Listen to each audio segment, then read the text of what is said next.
Talagang hindi na mapipigilan ang tandem na ito na talagang pinipilahan at talagang grabe ang nanunood, dahil nga sa isa na namang upload ang inilabas ngayon dito mismo sa channel ni Kalingap Rap. At dito ating nakikita na sa comment section pa lang ay umaabot na ito halos ng 6,000 na nagko-comment. At pagdating naman sa views ay umaabot na ito ng halos kalahating milyon at wala pa itong 24 na oras mga kababayan. Ano kaganyan ka pa? Sungit mo na naman ah. Ay, sorry. Ano pong gusto nyo? Kape, Milo, tubig, buko juice. Bakit? Seryoso na yan? Ha? Mukhang pinagpapawisan ka. Wait, Oo nga eh. Ito. Kasi, kaya naman kung ikaw pa rin yung Yun mo. Pero anong gusto mo nga? Teka lang ha? Naninibago ako sa'yo eh. Bakit? Teka nga, yan, dumiretso ka ha? Check lang kita. Kahit i-check mo yan. Ibang ihip ng hangin eh. Ito ang gagawin natin ngayon ng reaction mga kababayan. Pero bago yan, ay nais ko po sanay i-like ang video na ito. At pakiusap lang po na sanay panoorin nyo muna ang kabuuan ng video na ito. At para inyong malalaman ang nilalaman nito hanggang sa dulo. At please suportahan po natin ang channel ni Kuya Val Santos Matubang, Ate Edna Vlogs, at Kalingap Rab. Maraming salamat po. Hindi kasi, nakakonsensya kasi ako. Since gustong ko din naman bumawi, and nakapag-ready na din naman ako, what if labas tayo? Date?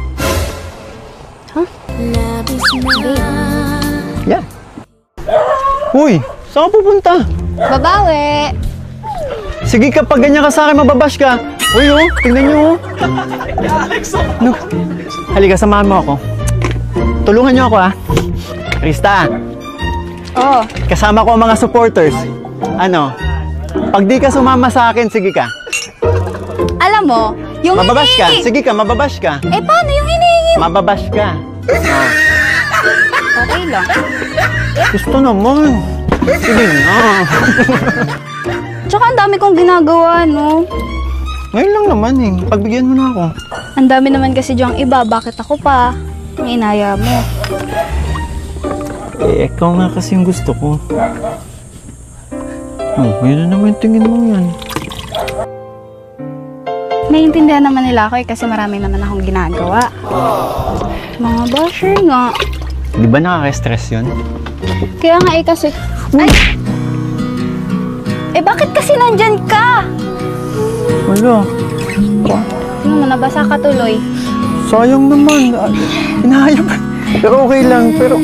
Eh, ang kulit mo naman kasi. Wala akong dalang damit. Wala. Nabasa ka tuloy. Ang lamig. Sorry. Ang tamis ko na. Wait lang. Amoy buko.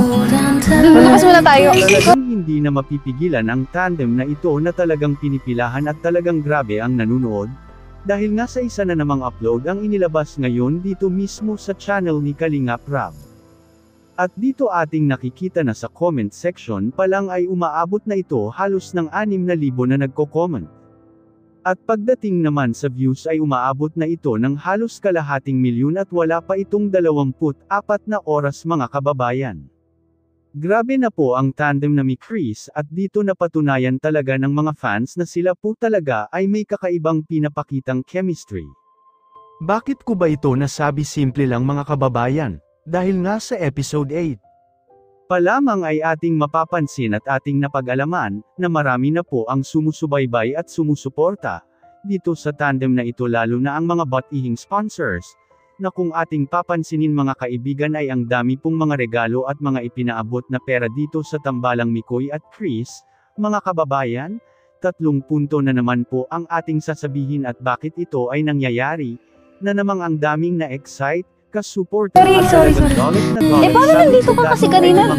Lumipat ka dyan.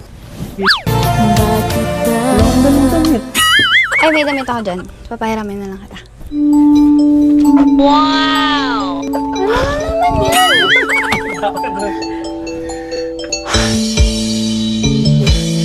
Bakit ba ako'y laging ganito?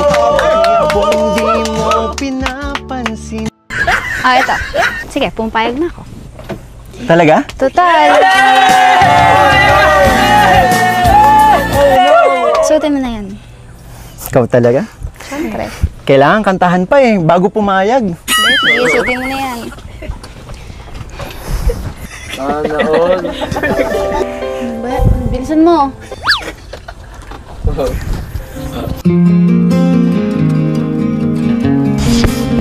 Okay na?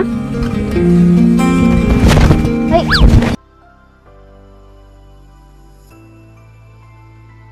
Napanood, pero dito sa comment section ay nakita ko na talagang hindi kayo halos makakapaniwala dito. Dahil ang kanyang pagpapanood sa tambalang ito, ay umaabot na ng 20 beses niyang pinapanood. Hindi lang ito basta marathon ang nangyayari mga kababayan. Kundi parang bisyo na ito, na hindi nila dapat pinapalagpas ang bawat pahina at eksena na nagaganap sa Mikris Tambalan. Mga kababayan, bakit ko ba ito nasabi sa episode 8? Kasi ay paganda na ng paganda ang bawat eksena, katulad halimbawa dito sa nangyayari. Niyaya kasi ni Mikoy na mag-SM sila, kaya naman dito ating makikita na ayaw naman ni Krista na umalis siya dahil sa marami itong ginawa. Kaya dito ay nag-decide siya na wag na lang pero sa pagkakataong ito. Napilit niya si Krista sa kondisyon na ang damit na susuotin nito ay damit niya. Nakakatuwang isipin dahil maiksi para kay Mikoy ang damit na yon. Kaya naman ay bumawi ito. Ang suit kasi ni Krista noong time na yun ay ang madalas niyang sinusuot yung long sleeves, kapag siya ay nagpapakain ng mga alaga nitong baboy. Kaya ang ending ay nakakatuwa ang ating nasaksihan, dahil nagmistulang katatawanan ang nangyayari. Kaya pagkatapos dito ay ang ending ay sa bagasbas na parabang nag-date na nga ang dalawa. Ang daming kinilig sa eksena na ito, pero alalahanin natin na tandem lamang ito, bawal seryoso pero pwedeng kiligin. Makapagkwentuhan tayo. Mas tahimik kasi dito kumpara sa itaas. Ang daming dumadaan sa sakyan. Ngayon, ano yan? Diba? Tsaka lapit natin sa tubig. First time ko din dito. Hindi pa kasi ako nakakapunta dito. Meron pala dito. Ganda oh. Ito yung mga bundok. Bakit? Tingin ka na naman. Patingin-tingin ka na naman. Masulip-sulip ka kumari. Patingin-tingin sa akin. Sarap. Kundi dito.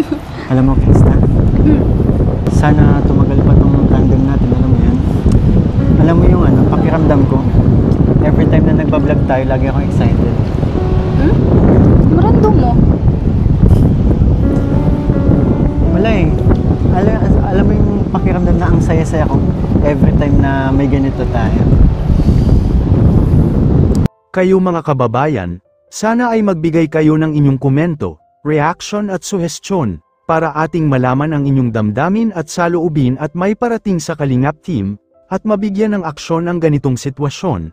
Pero bago ko tapusin ay isang mapagpalang araw mga kababayan, lalo na sa ating ama na si Kuya Val Santos Matubang, Ate Edna Vlogs at Kalingap Rab. Maraming salamat po.